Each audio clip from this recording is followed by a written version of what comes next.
गाड़ी की फरमाइश है चल शहर से ले गुजरात से चटनी पीनी है काफी देर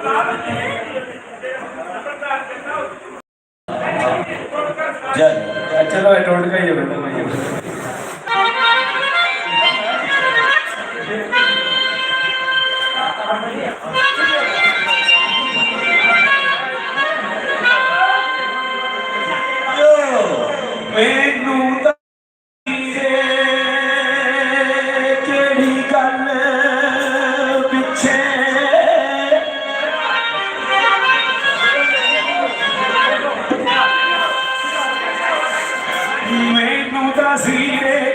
गल पिछे नाल चाकू